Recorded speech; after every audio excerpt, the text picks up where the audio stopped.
Okay, students, are you able to see the screen? Yes, ma'am. Ma'am. If you if you have any problem regarding our previous topics, you can ask me. No, ma'am, no problem. No, ma'am. Okay, so we completed the first chapter, first page. What was the Soviet system? And Yes, ma'am. one paragraph is left. So we'll start from there. In the arms race, the Soviet Union managed to match the US from time to time, but at great cost.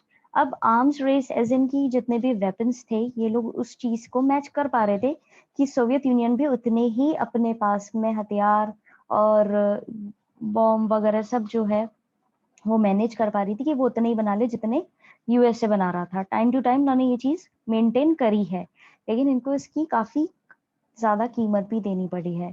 The Soviet Union lagged behind the West in technology, infrastructure, example, transport, power, and most importantly, in fulfilling the political or economic aspirations of citizen. अब यहाँ पे वो बात हो रही है कि किस तरीके से इन लोगों को वो कीमत चुकानी पड़ी है।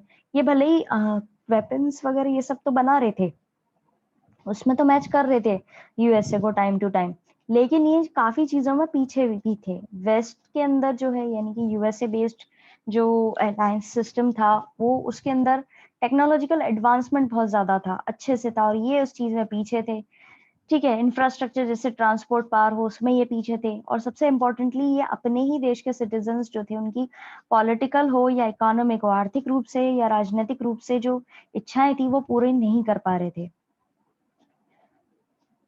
The Soviet invasion of Afghanistan in 1979 weakened the system even further. अब सोवियत यूनियन जो है उन्होंने इन्वेजन किया यानी घुसपैठ करी अफगानिस्तान के अंदर 1979 के अंदर, इससे इनका सिस्टम और कमजोर हो गया।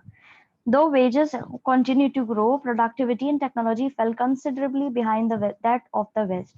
यहाँ पर इनके फायदा हो रहा था लेकिन वो वेजेस बढ़ रहे थे यानी सैलरी जो थी वो दे पा रहे थे ये, लेकिन इनकी प्रोडक्टिविटी और टेक्नोलॉजी जो थी वो धीरे धीरे पीछे छूटती जा रही थी। कंपेयर करा जाए उसको वेस्टर्न कंट्री से तो उससे ये पीछे जा रहे थे। This led to shortages in all consumer goods, इसके कारण ये रहा, इससे ये इनको रिजल्ट रहा कि इनके कंज्यूमर गुड्स जो थे उनमें कमी आने लगी। Food imports increased every year, food imports जो थे वो हर साल बढ़ रहे थे। The Soviet economy was faltering in the late 1970s and became stagnant. अब यहाँ पर क्या हुआ, सोवियत इकोनॉमी जो है वो धीरे धीरे लेट 1970s के आते आते क्या हो गई, एकदम फॉल्टरिंग हो गई, एज इन की वो इतनी स्टैब्लिश्ड नहीं रही, और धीरे धीरे उसका जो असर था वो स्थिरता जो थी उसकी वो कम होने लगी, यानी कि उसमें स्पीड जो होनी चाहिए थी ग्रोथ वगैरह की। अब जैसे किसी भी नॉर्मली भी किसी देश के बारे में बात की जाती है तो वहां पे सबसे पहले यही चीज देखा जाता है कि डेवलपमेंट किस रेट पे हो रहा है, किस रेट पे हो रहा है, एज इन की कितनी सिटीज वहां पर डेवलप्ड हैं, और रूरल एरियाज जो है वहां पे क्या क्या फैसिलिटीज है, उस तरीके से एक नॉर्मल जनरल भाषा में वहां पे ये चीज डिस्कस की जाती है। तो उसी हिसाब से यहाँ पे देखा जाए तो यहाँ पर बहुत नुकसान हो रहा था। समझ में आया इस पैराग्राफ के अंदर किसी को कोई दिक्कत?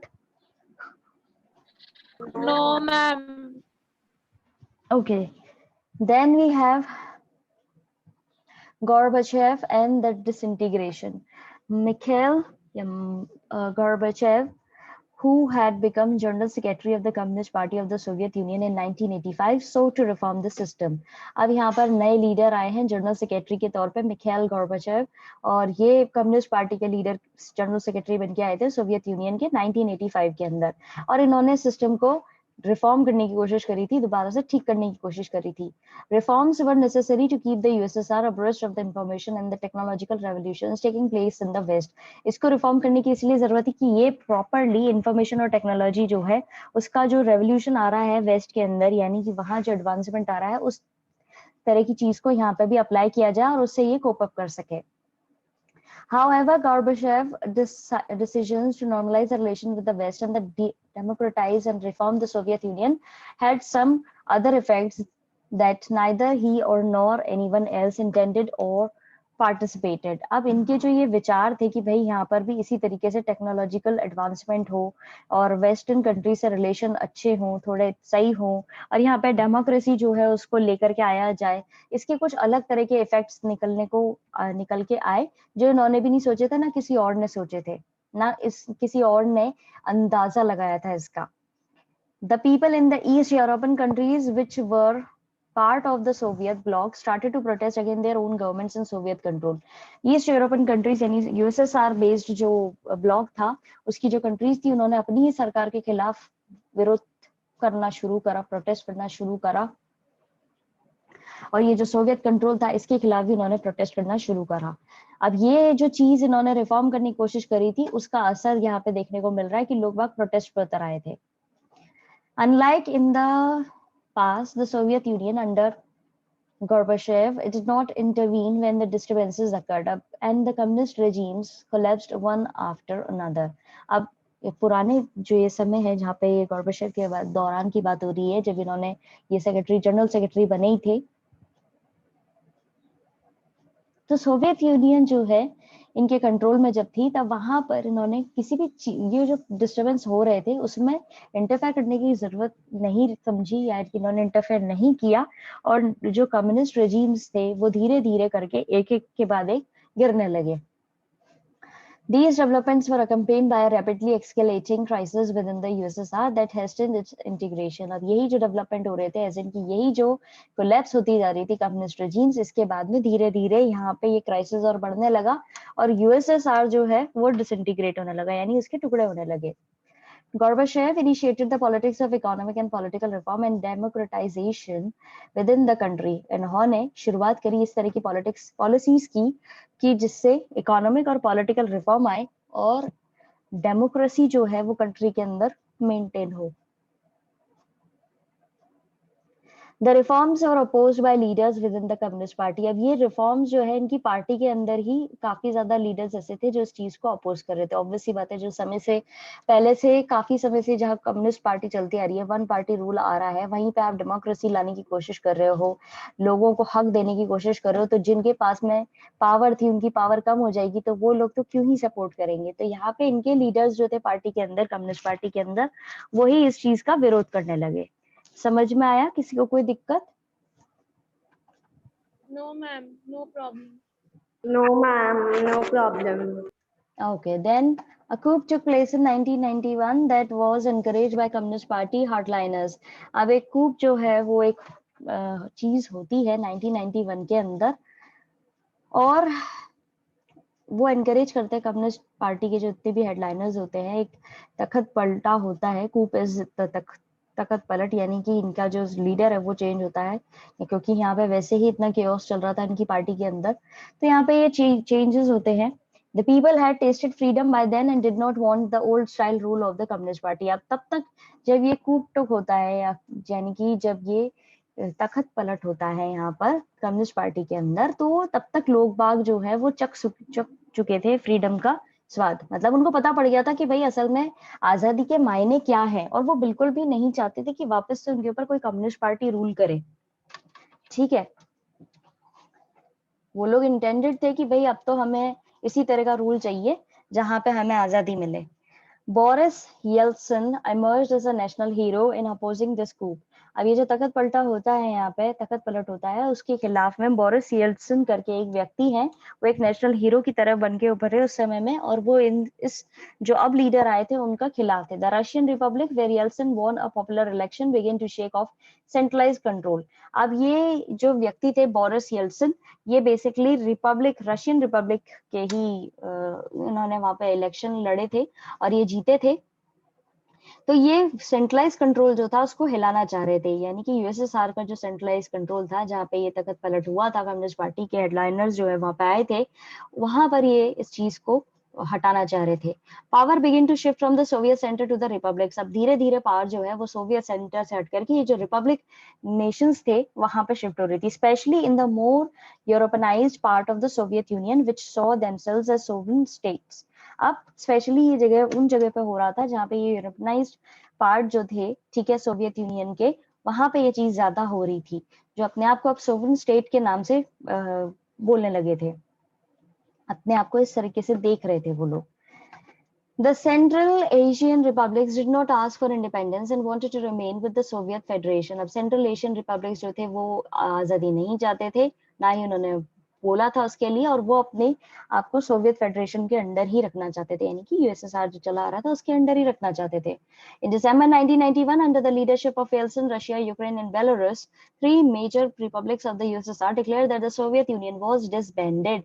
अब तीन मेजर लीडर जो है उन्होंने ये डिक्लेयर कर दिया कि भाई यूनियन यानी यूएसएसआर जो है वो टूट चुकी है, डिसबैंड हो गई है और डिसइंटीग्रेशन उसका हो गया है। तीन नाम याद रखने हैं आपको, ठीक है। लीडरशिप जो थी येल्सिन की, रशिया, यूक्रेन और बेलारूस, इन चारों के जो है नाम के अंडर ये चीज आएगी, ठीक है। 1991 दिसंबर के अंदर the communist party of the Soviet union was ban. Communist party जो थी सोवियत यूनियन की वो बैन कर दी गई। Capitalism and democracy were adopted as the basis for the post-Soviet republics. Post-Soviet republics यानी कि सोवियत यूनियन का जब डिसइंटीग्रेशन हो गया था और उसके बाद की जो कंडीशन थी सोवियत रिपब्लिक्स की, उस समय में कैपिटलिज्म और डेमोक्रेसी को उन्होंने अडॉप्ट किया अपने बेस के तौर पर। समझ में आया? किसी को कोई दिक्कत? No, ma'am. No, ma'am. हाँ, ओके। तो आगे बढ़ने से पहले leaders of the Soviet Union के जो निकिता क्रुश्चेव है, इनके बारे में पढ़ लेते हैं। Born in 1894, died in 1971, leader थे सोवियत यूनियन के 1953 से 64। He announced the challenge leadership style and introduce some reforms in 1956। इन्होंने जो वहाँ के स्टालिन की लीडरशिप थी उसको डी अनाउंस करा, बोला कि ये सही नहीं है, उनका स्टाइल जो है वो सही नहीं है, और फिर वहाँ पे नए रिफॉर्म लाए 1956 के अंदर। इन्होंने सजेस्ट करा peaceful coexistence with the West involving in suppressing popular rebellion in Hungary and in the Cuban missile crisis.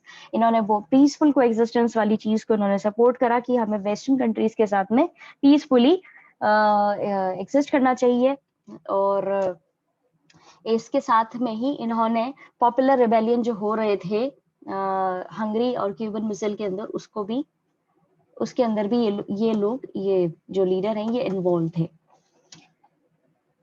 Clear है? Yes, ma'am. Yes, ma'am. Yes, ma'am. Okay. Then declaration on the disintegration of the USSR and the formation of Commonwealth. Declaration हुआ USSR का, और disintegration हुआ कि भाई USSR के टूट चुका है, and the formation of the Commonwealth of Independent States (CIS) came as a surprise to other republics, especially to the Central Asian ones. अब इसी तरीके से यहाँ पे Commonwealth of independent state CIS करके का फॉर्मेशन हुआ, और वो सबके सरप्राइज में ये आया कि रिपब्लिक्स जो है, स्पेशली जो सेंट्रल एशियन वंस है, वो इस चीज से जुड़े हुए हैं, ठीक है। The exclusion of these republics was an issue that was quickly solved by making them founding members of the CIS. अब रिपब्लिक्स जो थे वो इससे बिल्कुल एक्सक्लूडेड थे, इस चीज से बिल्कुल, इस इशू से बिल्कुल बाहर थे, इसीलिए उनको फाउंडिंग मेंबर्स की तरह देखा गया। क्विकली सॉल्व्ड, उन्होंने इस इशू को ऐसे सॉल्व करा कि उन्होंने इस चीज को अपने उस पर रख लिया कि हम ही इसके फाउंडिंग मेंबर्स हैं। Russia was now accepted as the successor state of the Soviet Union. Russia जो है उसको सक्सेसर की देखा जाने लगा, सोवियत यूनियन जो था उसके सक्सेसर स्टेट की तरह जाने लगा रशिया। रशिया का नाम इम्पोर्टेंट है कि यूएसएसआर के बाद में रशिया आ गया उसका सक्सेसर के तौर पे। It inherited the Soviet seat in the UN Security Council. इसने ही आगे जाकर के सोवियत की सीट हासिल करी यूएन सिक्योरिटी काउंसिल के अंदर। Russia accepted all the international treaties and commitments of the Soviet Union. Soviet Union के बिहाफ पर इसने सारी जितनी भी ट्रीटीज थी इंटरनेशनल लेवल पर, कमिटमेंट्स थे, उनको एक्सेप्ट करा। It took over as the only nuclear state of the post-Soviet space and carried out some nuclear disarmament measures with the US.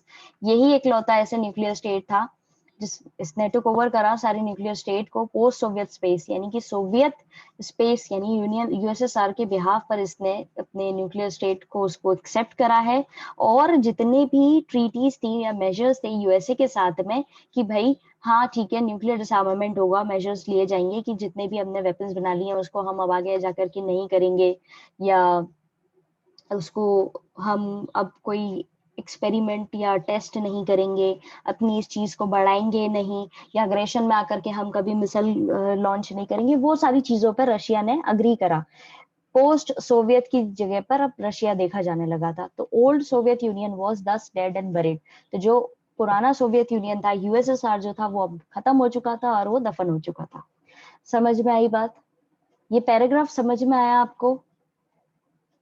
Yes, ma'am. Yes, ma'am.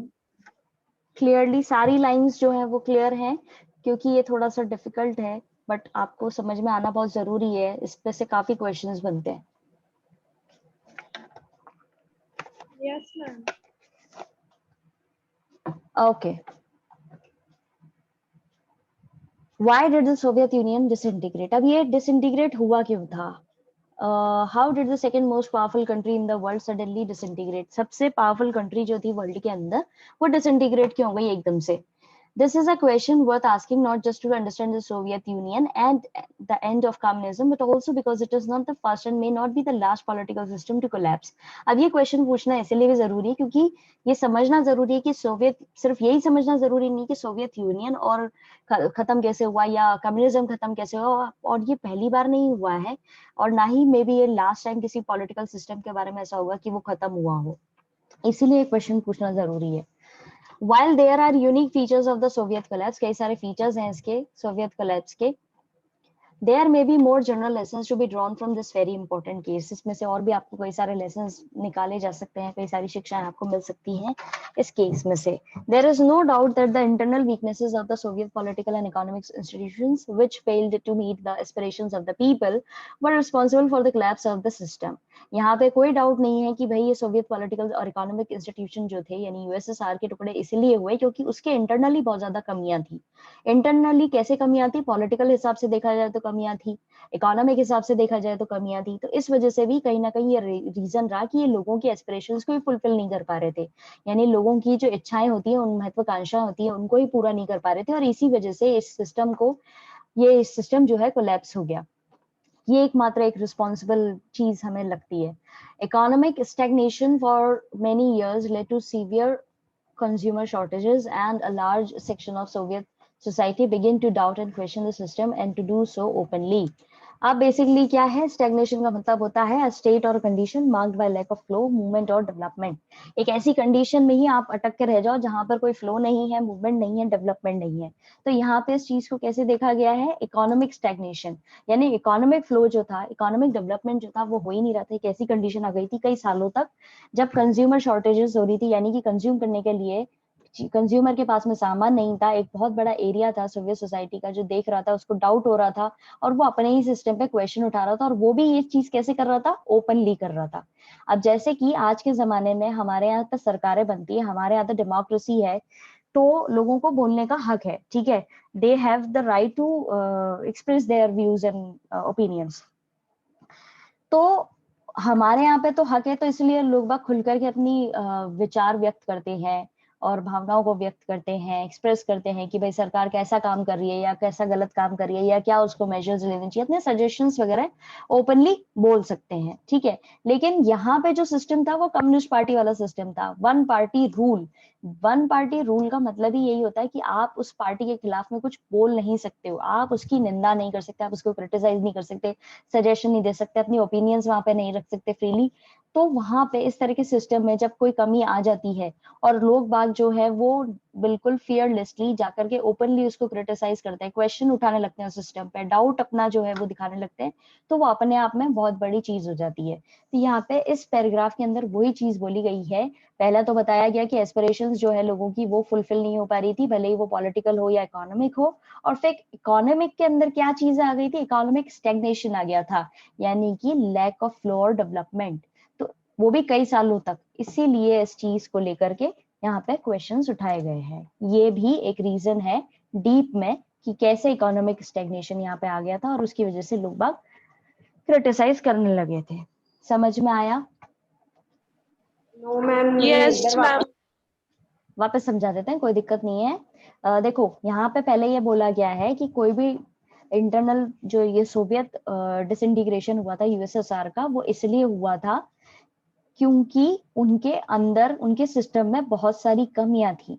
कमियां 2 field में divided है, पहली 3 लाइनों के अंदर ये बताई गई हैं। कमियां कौन सी है? पहली तो है पॉलिटिकल, और दूसरी है इकोनॉमिक इंस्टीट्यूशंस जितने भी बने हुए थे राजनीति से रिलेटेड या आर्थिक इंस्टीट्यूशन जो थे उनसे रिलेटेड, वो पूरी तरह से लोगों जो वहां के सिटीजन्स थे उनकी एम्स, उनके एस्पिरेशंस को पूरा नहीं कर पा रहे थे, इसीलिए ये सिस्टम टूट गया। ठीक है, ये बताया गया है। दूसरी लाइन में ये बताया गया है जो इनकी दूसरी फील्ड थी इकोनॉमिक इंस्टीट्यूशंस जो थे, उसको थोड़ा सा डीप में बताया गया है कि इकोनॉमिकली कैसी दिक्कतें आ रही थी इनके सामने, जो ये लोग बागों जो है खुल करके इसकी निंदा कर रहे थे और ये फेल हुआ और फिर यूएसएसआर के टुकड़े हुए। वो ऐसे बताया गया है कि इकोनॉमिक स्टैग्नेशन यानी कि डेवलपमेंट नहीं हो रहा था, लैक ऑफ फ्लो था। यानी कि एक मैंने जैसे आपको बताया था अभी कि एक रेट होती है डेवलपमेंट की, यहाँ पे वो रेट ही रुकी हुई थी, स्पीड नहीं थी डेवलपमेंट की, और वो भी कई सालों तक। कैसे? यहाँ पे जो कंज्यूमर्स को सामान चाहिए होता है कंज्यूम करने के लिए, वो उसकी कमी आ रही है। एक बहुत बड़ा सोसाइटी का ऐसा सेक्शन डेवलप होता जा रहा था जो इसी सिस्टम पे डाउट कर रहा था कि ये हमारे देश के लिए सही है या नहीं है, हमारे लोगों के लिए सही है या नहीं है। इस सिस्टम के अंदर क्वेश्चन उठाने लगे थे, वो भी ओपनली। तो उस हिसाब से ये बोला गया है कि ये भी एक कारण हो सकता है, मतलब है, हो सकता है क्या है ये कारण जिसकी वजह से यूएसएसआर के टुकड़े हुए।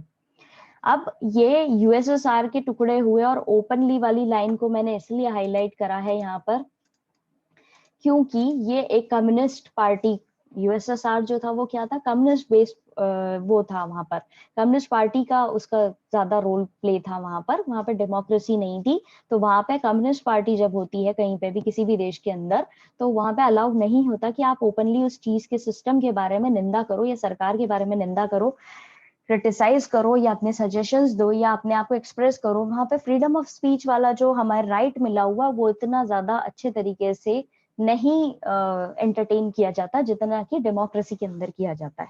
तो वो चीज यहाँ पे ओपनली बोलना, क्वेश्चन करना, डाउट दिखाना अपना कि नहीं ये सिस्टम सही नहीं है, वो अपने आप में बहुत बड़ी चीज हो गई थी।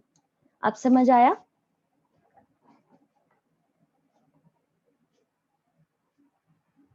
Yes, ma'am. Thank you. Okay, so that's it for today. आज हम इतना ही करेंगे. I'm going to send you link for your next class. Please conjure up your problems related to this chapter. We will discuss all of your problems in tomorrow's session.